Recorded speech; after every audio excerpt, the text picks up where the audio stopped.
Om Sam Saraswati Namaha. And we're at the top of page 196, and Dasarath had two other lovely queens, Sumitra and Kaikeyi. Desiring children, the king requested Rishi Shringi to perform the yajna of Atharva Veda, which produced a pot of sweet rice pudding. This pudding was shared among the three queens, and they all became pregnant. Kaushalya gave birth to the noble Ram first, then Kaikeyi gave birth to Bharat, and Sumitra gave birth to Lakshman and Shatrughan. The four sons grew up in the palace filled with joy and love, and completed their education in the hermitage of Guru Vasishtha. Returning from their studies as grown men, the Muni Vishwamitra requested Dasarath to send his two sons, Ram and Lakshman, to help protect his sacrifice from the oppression of Ravana's forces. Dasarath tried his best to dissuade the rishi from taking the two young men who were as yet inexperienced on the field of battle, but Vishwamitra insisted. Then Ram and Lakshman followed the Muni into the forest where they killed Tarka, the cannibal demon who had troubled many ascetics. Rejoicing at the death of the demon, Vishwamitra initiated Ram into the use of many divine weapons with which he could slay the demons. Ram and Lakshman protected Vishwamitra's sacrifice by slaying Subahu and his forces, and with one arrow sent the demon Maharich flying thousands of miles beyond the sea. Thereafter, the two brothers followed the Muni to Mithila, the city of King Janak, to witness the spectacle of Sita's marriage.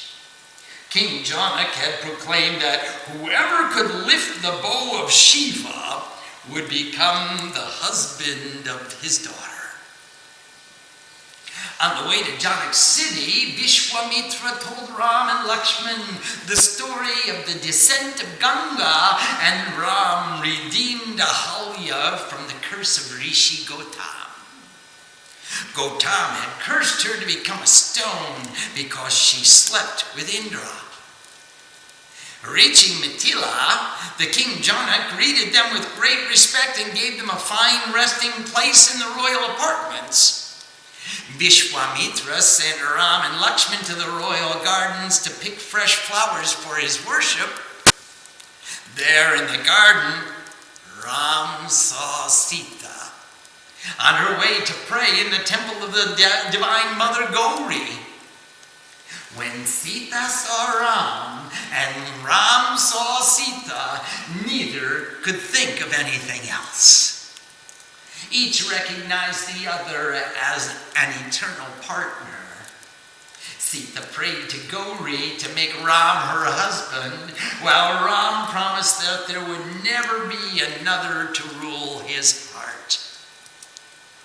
In the Swayamvara hall, the great bow of Shiva lay upon the dais in the center. Kings and princes had gathered there from all the worlds. Even gods had come from heaven to witness the marriage of Sita. One after another, they all tried to lift the mighty bow of Shiva, but none were successful. Then Vishwamitra gave his order to Ram.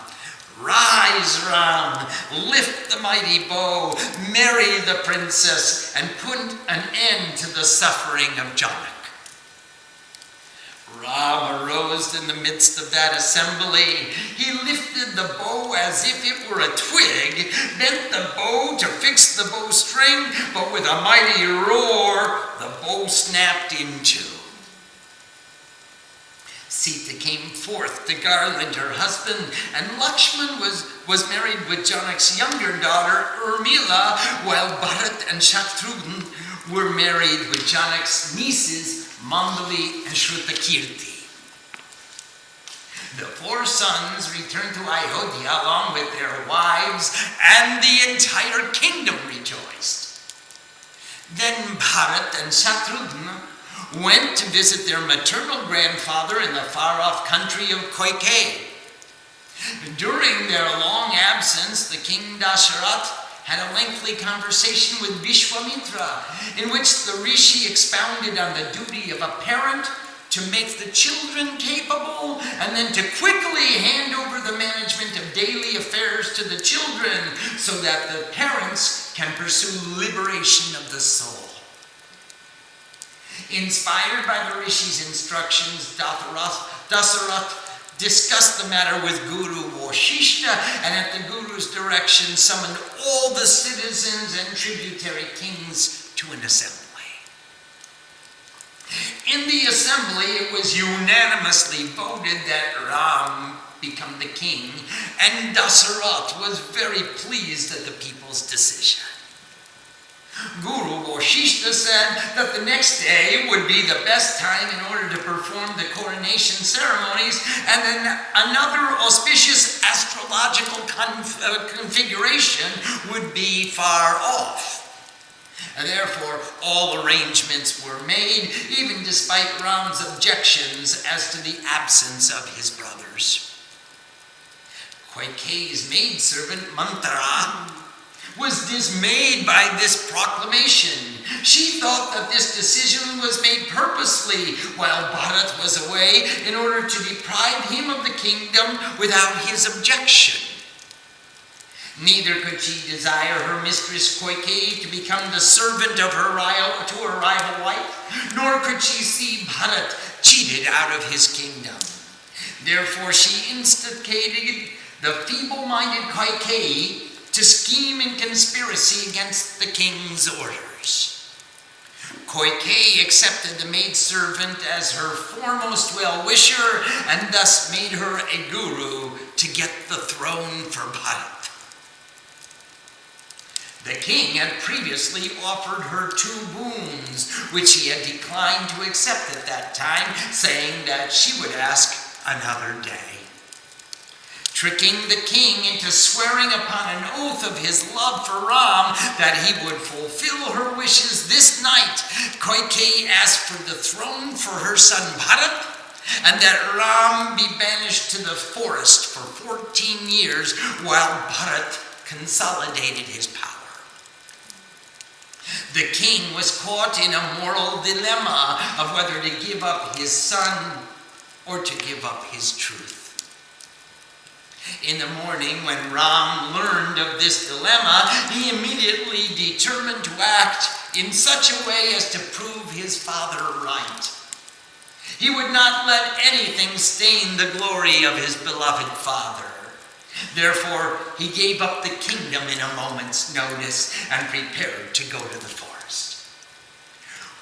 When Sita learned that her husband was going to the forest, she too prepared to leave. Wherever my husband goes, and in whatever way he lives, there I shall be by his side to serve him with all of my love and devotion, she said. Hearing that suddenly Ram and Sita were not going to be crowned as the royal couple of Ayodhya, in great anger Lakshman desired to revolt against the injustice of the king. Ram scolded him for his misunderstanding and requested him to stay in the palace to care for the royal family in his absence. But Mother Sumitra sent Lakshman to be the servant of his brother. If your brother Ram is in the forest, she proclaimed, then you have no work in the palace. So Ram, Lakshman, and Sita went into the forest and began to visit the rishis and sadhus. There they heard the complaint about the oppressive behavior of the demons, and Ram undertook the vow to protect all the beings of the forest. For 13 years they roamed the pathless forest and met with saints and sages, imbibed their teachings, and protected their religious rites. Wherever they went, they made war against the tyranny of evil, and destroying the demons, they made the forests safe. Ram, Lakshman, and Sita received the blessings of many great saints like Bharadwaj, Atri Muni, and Anasuya, Sharbanga, Shabari, Sutiksna, and Agastya. There were also many others, too numerous to mention. Meanwhile, the king Dasarath gave up his body, pining for his son. And when Bharat learned of all that had happened, he refused to accept the kingdom. He began to administer the kingdom on behalf of Ram until the period of exile would be over. Dwelling in the Panchavati during their last year of exile, Ravan's sister, the demon princess Surpanakha, spied the hermitage of the three. She became struck by passion upon seeing Ram and changed herself into a beautiful form in order to seduce him. Ram declined her invitation, as did Lakshman as well, whereupon the insulted demon princess turned herself into an ogre and prepared to eat Sita. Then Lakshman cut off her nose with a broad-bladed sword. The wounded Surpanakha appealed for protection to her brothers Kara and Dusha, who were the rulers of the bordering area. She claimed that Ram and Lakshman had attacked her without provocation and that they were mounting an attack on the authority of the throne of Lanka. Kara and Dushan immediately attacked, and Ram killed them all, along with their entire army. Then Surpanakha went to Lanka to summon the aid of Ravan. She told the king Ravan that 2 men were attacking his kingdom, and along with them was a very beautiful woman who should become the adornment of Ravana's palace. At Surpanakha's instigation, Ravana conspired to steal Sita. Ravana ordered the master magician Marich, Tarakashan, who had already tested the strength of Ram's arrows, to assume the form of a golden deer. In this captivating form, he lured Ram and Lakshman from the hermitage. Seizing the opportunity, Ravana assumed the dress of an aged sannyasi and entered the ashram to steal the unprotected Sita. Ram and Lakshman killed the false demon in the disguise of a golden deer, and fearing they were the victims of deceit, they rushed back to find the empty hermitage. They were roaming from forest to forest in search of Sita when Sati came down from Kailash to test them. In this way, they searched in many places until they came upon the demon Kabanda. Slaying the demon in a pit of fire, they liberated the Gandharva who had been cursed by the Muni Durvasha. And then the Gandharva directed them to Matanga Muni's ashram in order to meet Mata Shabari. Finding Mata Shabari, Ram and Lakshman accepted her humble hospitality and instructed her in the way of pure devotion. Then Shabari confided her guru's parting words before he left his body many years before, when Ram and Lakshman and Sita had first arrived in Chitrakoot. Shabari had asked if she could come with him, but her guru Matanga Muni had replied, "Not now. Don't waste this opportunity. Ram and Lakshman will come here in search of Sita. Please tell them that Hanuman and Sugriva will help to get her back. They will be found on top of the Rishyamukh mountain." Since this time, every day, Shabari had prepared for their coming. And now, taking the blessings of the Supreme Lord, she ascended to join her guru. Ram and Lakshman found the Rishyamukh mountain, met Hanuman, and formed an alliance with Sugriva. They assisted Sugriv in winning back his kingdom and crowned him the king of the mighty country of Kishkind. Then the monsoon rains came, and Sugriv spent his time in consolidating his authority in the new kingdom, while Ram and Lakshman remained for 4 months on the Rishyamukh mountain, thinking of Sita and waiting for the rains to stop. During this time, Narad came to Ram and told him, "I know the means to ensure complete success. Perform the Navaratri vow of worship in the fall, in the month of Ashwin, fasting for 9 nights, make japa of the mantras of the Divine Mother, and perform the Homa ceremony at the sacred fire. If you perform in this way with sincere devotion, you will certainly defeat Ravana and be reunited with Sita." Ram learned the method of worship from Narad and observed the performance in meticulous detail. On the evening of the 8th lunar day, the goddess Bhagwati was pleased with his worship, and the Divine Mother made her presence manifest and offered him boons. "O Ram, you are the incarnation of the Supreme Lord. You will slay Ravan and be reunited with your wife Sita. It is for this purpose that the gods have requested you to incarnate in this very form. Now, the purpose of divinity must be fulfilled." Receiving the boon from the Divine Mother, Ram sent out the armies of monkeys in the 4 directions to search for Mother Sita. In the fulfillment of this purpose, Hanuman leaped across the ocean to find Sita, and he burned the golden city of Lanka to the ground. Now cognizant of her whereabouts, Sri Ram gathered his huge army of monkeys and bears on the shores of the sea, and while the monkeys and bears built a bridge across the ocean, Ram worshipped Lord Shiva. Receiving Shiva's blessing, Ram took his army across the expanse of ocean.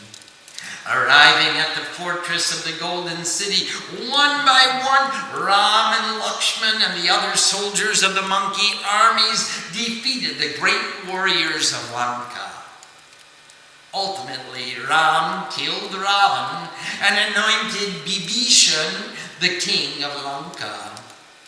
Having freed Sita, Ram, Lakshman, and Sita returned to Ayodhya, where Ram was crowned the king. With the reunion of the family, the entire kingdom of Ayodhya rejoiced. Soon, Sita became pregnant, and rishis and munis from the forest came to Ayodhya to bless the royal family.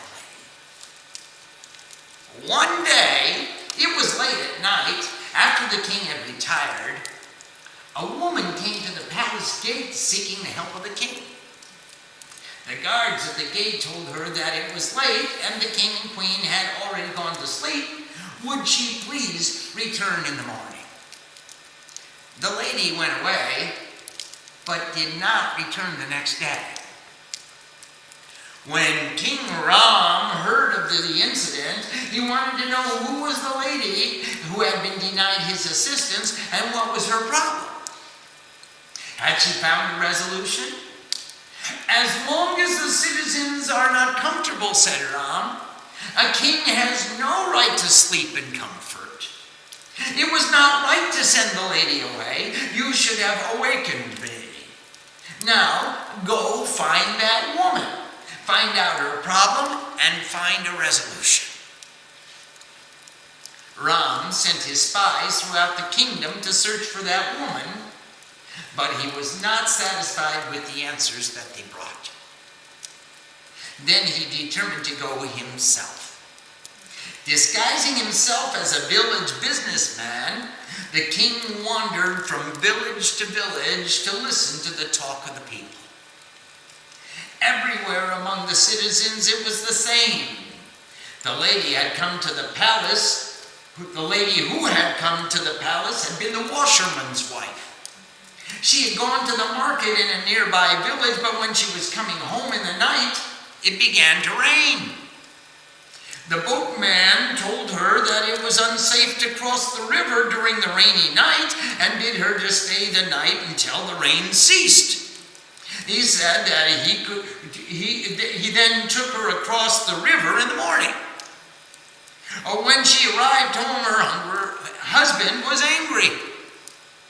You see, he said, this is what happens when the citizens follow the example of their king. Ram thought nothing of taking Sita back, even though she had lived all those months with the demon king Rama. And now, every woman will have an excuse to stay out all night whenever she pleases, and the husbands will have nothing to say. Well, I am not a king. So far as I am concerned, if my wife stays out all night with another man, she might as well spend the rest of her life there. Many of the citizens agreed with the washerman. Ram was plunged into an ocean of despair. Seeing the dejection on her husband's face when he returned, Sita asked the cause of his difficulty. Ram could tell her nothing, but Sita looked deeply within and understood the entire situation. My husband and my king, she said. A king is pledged to his people. How can you let the shame of one woman cast its shadow upon the integrity of the throne? Royalty must remain completely true in order to maintain the trust of the people. A king who does not enjoy the people's trust has no right to occupy the throne. Do you hear that, Mr. Bush?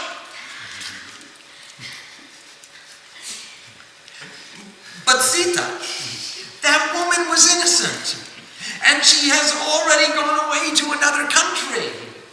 My shame is that she was denied justice while I rested at my leisure. Besides, even if my soldiers brought her home to her husband, if the husband has no trust, could they keep the couple living together? I am not talking about the washerman's wife, answered Sita. There is nothing more you can do for her. I am speaking about Sita, your wife. Your attachment to me allows the citizens to doubt the integrity and the purity of the king of Ayodhya. Look at the examples of your ancestors. Remember how generous King Shivi was. Once the gods appointed Indra and Agni to test his generosity. Indra assumed the form of a hawk, and Agni appeared as a pigeon. The pigeon flew into the king's court and took refuge with the king, hiding in his lap for protection. The hawk followed and insisted that the pigeon was its lawful food, and without food he and his family will die. Recognizing the duty of a king to protect those who take refuge in him, King Shivi offered the hawk any other food. The hawk replied that he would only be satisfied with an equal weight of the king's flesh to be served as a meal. Then the king placed the pigeon on a scale and began to cut pieces of his own flesh and put them on the scale to match the equal weight. But no matter how much he put, the pigeon grew heavier. And then King Shivi was about to cut off his head and to place the entire body on the scale when Indra and Agni took their divine forms and blessed the king and made him whole again. My king, look at the example of the king Harishchandra, who gave away his entire kingdom, sold his wife and child into slavery, and even became a Chandala in the cremation grounds in order to protect his truth. Even your own father, King Dasharatha, gave up his own son, his kingdom, and his life in order to honor his promised word. Even you, Ram, gave up everything to undergo extreme hardships in the forest in order to maintain your father's word. Do not let all these sacrifices be wasted. Do not destroy the reputation of the solar dynasty. Do not let the question of your wife's purity or the attachment to your own comfort stand in the way of your duty to your people. Then what must we do, Sita? There is only one possibility, my king. I must go. Sita must go? Impossible. I can give up my life, but I cannot give up my Sita. No, Ram. The king is pledged to his people. He must be a sannyasi who sits on the throne. He has nothing of his own. Everything he has is maintained in trust for the people. You cannot leave that duty, nor can you betray that trust. Now you must allow Sita to return to the forest while Ram protects the people of his nation. I have only one prayer as I leave. Time and time again, I will gladly take birth to become the wife of a divine husband like you. But please, in our future births, let us not know so much pain as we have had in this life. Sita left to the forest and took refuge in the ashram of Rishi Valmiki. Valmiki made her welcome with respect, and Sita began to pass the days of her pregnancy in the forest hermitage. Meanwhile, life in the palace became devoid of luster.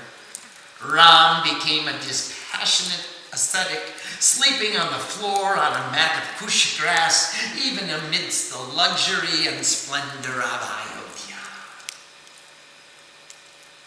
Lavanashura. One day, Chavanamuni, you remember Chavanamuni? Huh? He was the one who married Sukanya.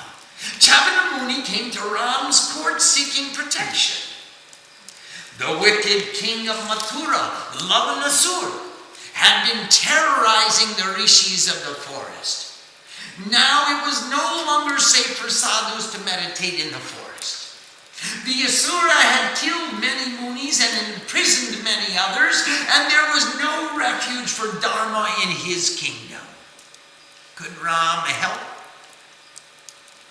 Ram's youngest brother, Shatrughan, requested, "May I be given the opportunity to serve?"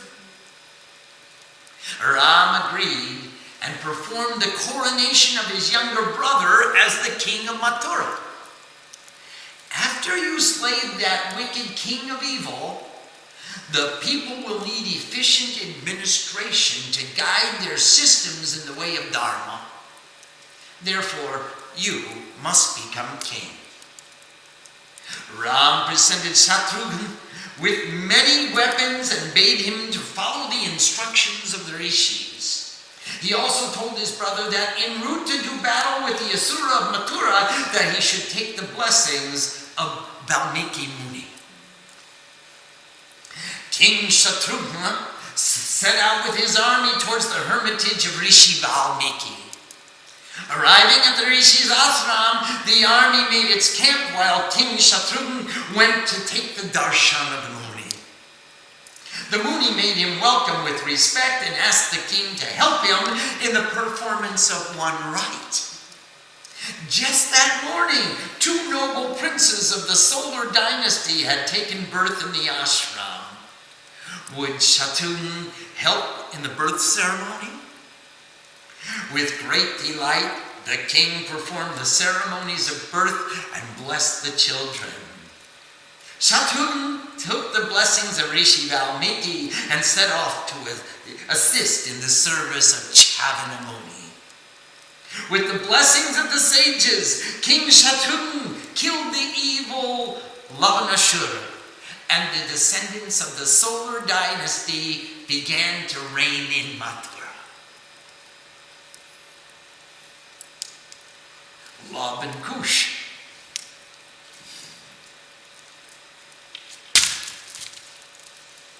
Ram and Sita's two sons, Lav and Kush, grew up in Rishi Valmiki's ashram with their mother's loving care, but the identity of their father was never disclosed to them. Their lives were filled with blessings, and the Guru Valmiki taught them the use of every weapon known. They became masters of all the subjects of a king's dharma, and they learned to sing the entire story of the Ramayana composed by Rishi Valmiki. Sita passed her days in the ashram life, performing all the chores by herself, fetching wood, cooking, cleaning, and raising her children. Never did her mind swerve from her devotion to the feet of Ram.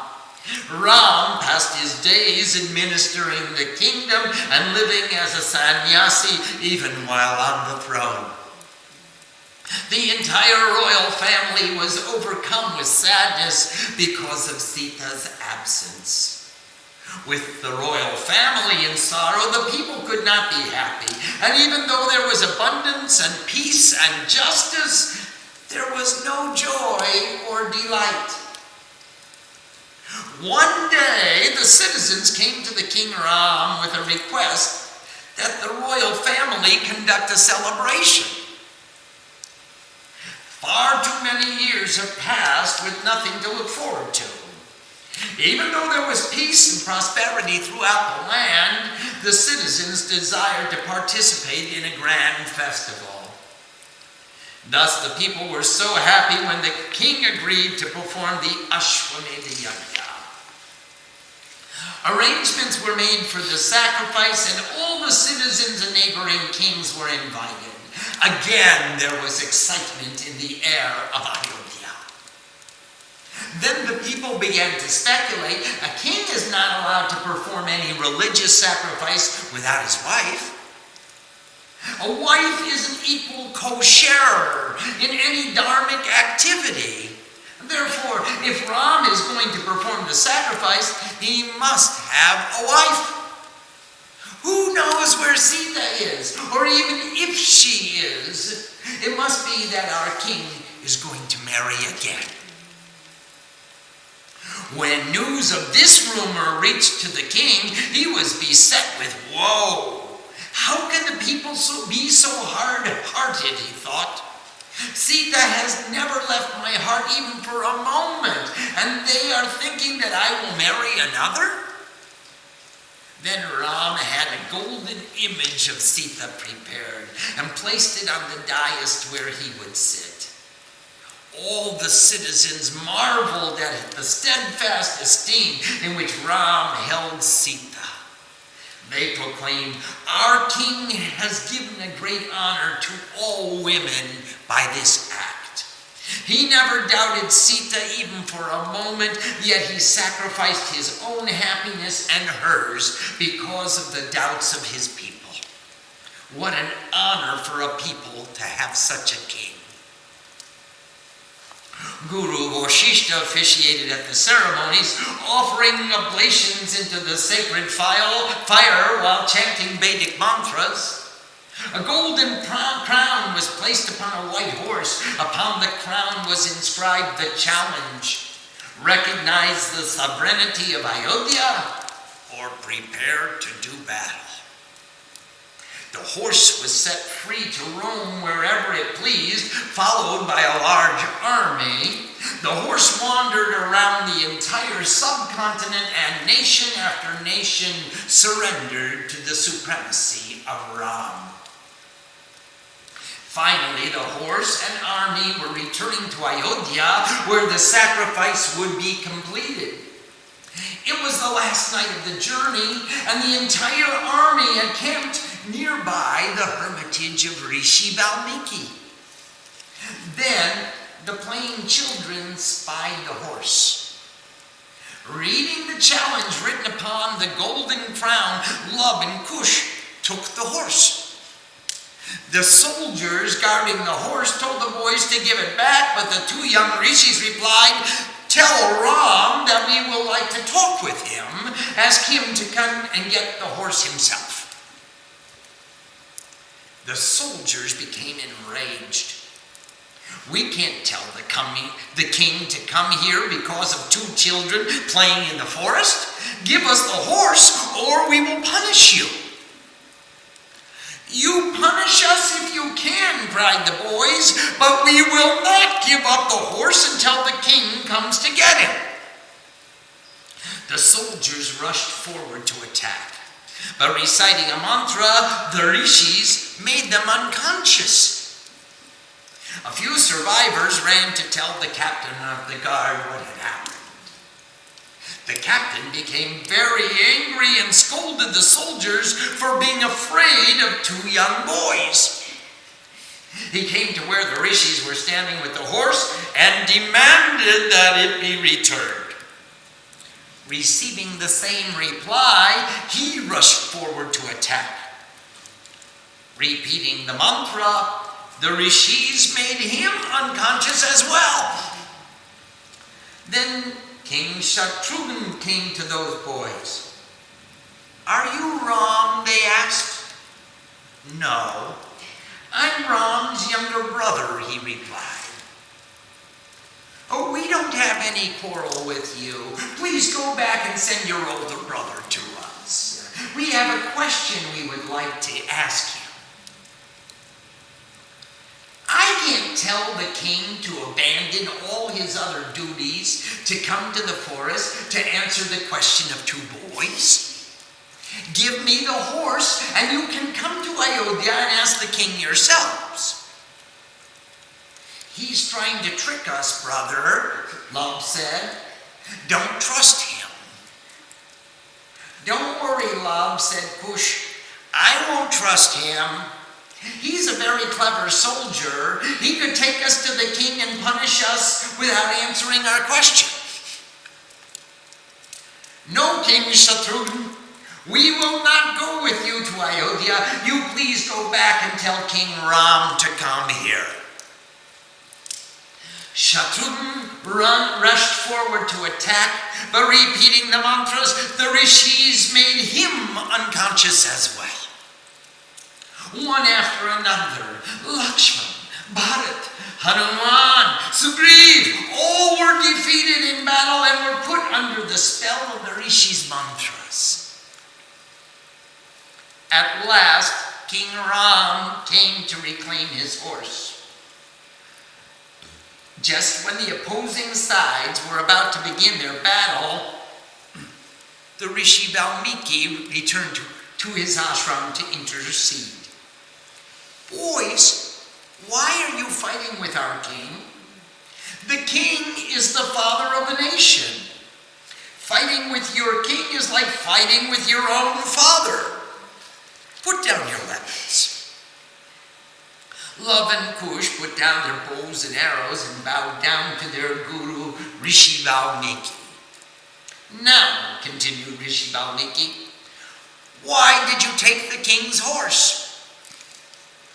"We wanted to ask one question of the king," replied the boys, "and we were afraid he wouldn't answer us if we went to him."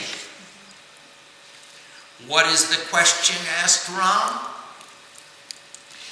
"King, we have heard from our Guruji that Sri Ram is the ultimate example of Dharma and never deviates from his duty at any time.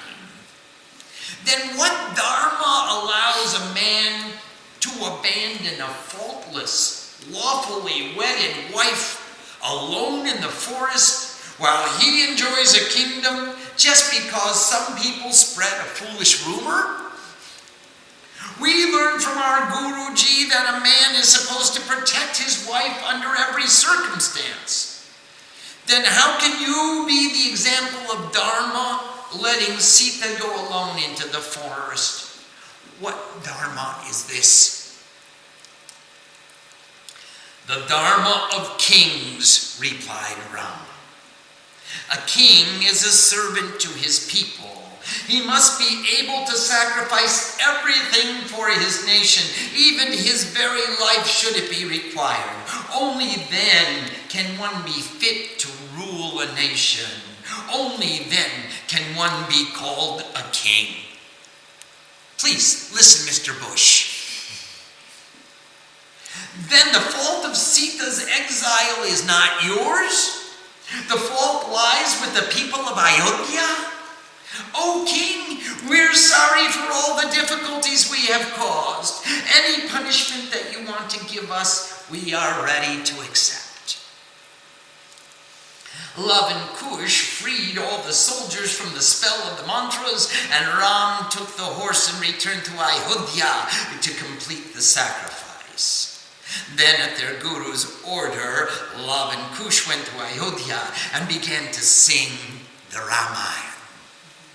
On every street corner, in every square of the city, the story of the heroism of the king and the purity of his wife made the people cry. Many citizens repented for their part in exiling Sita and depriving the royal family of happiness because of a foolish rumor. Then King Ram asked the two rishis to sing the entire story of Ramayana as composed by their guru before the assembly in the royal court. Lav and Kush captured the hearts of everyone present as they sang the entire history of Sri Ram. They told of the birth of the four brothers, their education in Vashishta Muni's ashram, how Ram broke Siva's bow and won Sita, and of their exile in the forest, the stealing of Sita, the defeat of Ravan, and return to Ayodhya. They sang of the washerman's wife and Sita's exile, and everyone who heard their song was amazed at the profundity of their knowledge and of the depth of their devotion. None could resist falling in love with them. At the conclusion, they sang of their own birth in the Rishi's ashram, of Sita's purity and the hardships of her life in exile. The people have betrayed their queen with untruth, and it is time that Devi Sita be called back from the forest and given the honor of her rightful place in the palace. She is our mother, and we are the sons of Ram. We bow down to our father. The two boys prostrated before the throne of the king of Ayodhya. Ram said, "Before you can make a claim to the throne of the kingdom of Ayodhya, there must be some proof given to the people that you are the true and rightful heirs. Ask your mother to come tomorrow to testify that you are my children and have a right to this kingdom." The next day, Sita appeared before the assembly of the royal court. All the citizens of Ayodhya were present to hear the testimony of Sita. Then Sita said, "If I am true, and I have never swerved from devotion to the feet of my husband Sri Ram, then let the earth open up beneath my feet and liberate me from manifested existence. I have never told a lie, and I have never had any relationship with any other man. If I am true, then let the earth open up beneath my feet and liberate me from manifested existence.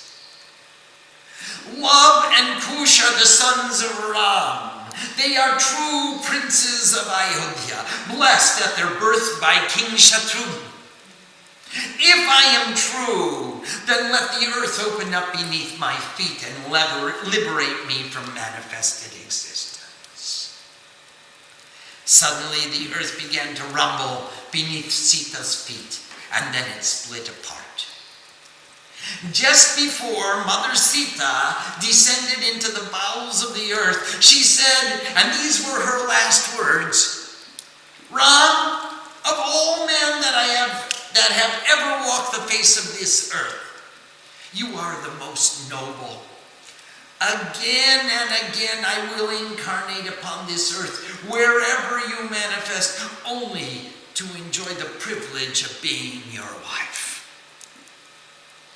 The earth swallowed Sita, and Lav and Kush joined their father Sri Ram in protecting the citizens of Ayodhya.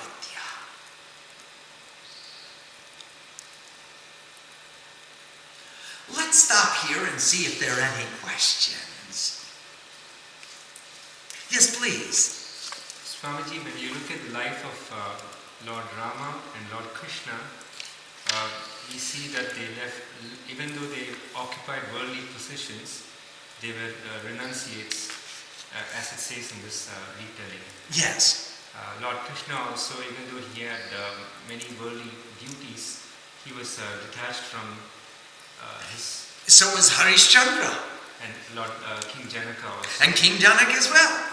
Now, while these people, these beings were all divine incarnations, and so we worship them, but from their life, how do we, there's no path of tapasya that the rishis undertook in their life. I don't know if there was one like that. So what is the example? How do we reach the state of renunciation that they attained? They were householders, but they didn't seem to perform thousands of years of tapasya that we see in the... Incorrect. Satyanarayan Bhagavan ki jai. They worship truth. King Shibi granted refuge to the pigeon and cut off his own flesh to make the food for the hawk. He didn't want to be untrue to his word. Ram was so true to his word that he went off in the forest. He said, this kingdom is nothing. I will renounce the kingdom if it means saving my father's truth and honoring my father's wish. I'm going into the forest. Sita said, hey, if the people say bad things about the throne of Ayodhya because of me, I'm gone. I'm history. I'm wedded to truth. Ram is my husband. If I've been true, let me go into the earth. Swallow me. I came out of the earth. Remember, she was the Sita. She was found at the head of the plow. She was dug up from the earth. And then she said, Earth, Mother, you gave birth to me. Let me go back. King Shibi, Harishchandra, Janaka, all of them were upholders of truth. And that was the tapasya that they performed. They administered justice, they provided adequate defense, and they stuck to the truth. And this truth made them free. It made them venerable, that thousands of years later we're reading their stories. Their strength came from the love of truth. Swamiji, Lord Rama is supposed to be the perfection of dharma, but he had many dharmas. Dharma as a king, dharma as a husband, dharma as a father. Seems like he prioritized his dharmas. He had to prioritize, as we all do. All of us have many conflicting goals that we are striving to attain. And we've made many commitments throughout our lives. We have many relationships. I'm a partner and a husband and a father and a teacher and a grandfather and etc., etc. And I have to allocate and prioritize which is the most important function for me to perform in which way, with what dedication, at what time. Each one of us has to negotiate the danshankat, the conflicting values of various dharmas, because we are all compelled by virtue of having a human birth, we're all compelled to have so many various relationships which make demands on us in their own definition. In the definition of that relationship, the partner has the authority to call me to honor the partnership. The spouse has the authority to call me to be a spouse. The child has the authority to call upon us to be the parent. The guru has the authority to call upon us to be the disciple. And now here is what's called the Dharmashankat. Dasharatha is the perfect classical example of Dharmashankat. He had promised Kaikeyi the 2 boons. Name the boons when you want them, I'll give them to you. And he knew that he would injure Ram by sending him away. Why should I? If I promised something that I can't deliver. If I deliver, I cause pain to my son, and I cause pain to myself. I cause pain to my whole family, and the kingdom is going to suffer. And yet Ram said, wait, the priority is that you are a man of truth. You lived with truth, and if necessary, you will die with truth. But I will give up everything to maintain your truth. And that was Ram's solution to the conflicting values. So it's a matter of discrimination. It's a matter of discrimination. And that is Bhakti Dharma. That is each individual's ideal of perfection. Which Dharma will we follow? Each one of us is called upon to make that election several times each day. Which is my highest Dharma? Which is my highest ideal of fulfillment? Which is the highest ideal of perfection to which I can strive? And amongst the alternatives, which one needs me the most? Where can I do the most good? Swamiji, so is the lesson from here that even God cannot fulfill all the dharmas? Oh, yes. Even God cannot fulfill all the dharmas. To perfection. He strives, and he is the epitome of perfection in striving to manifest the most altruistic of all the dharmas, of all the goals, of all the ideals. However, even God, he cannot be a king and a husband and a father at the same time. He's got to choose. This is my time to be a father. This is my time to be a husband. This is my time to be the king. Om Sam Saraswati Namaha. Namaste.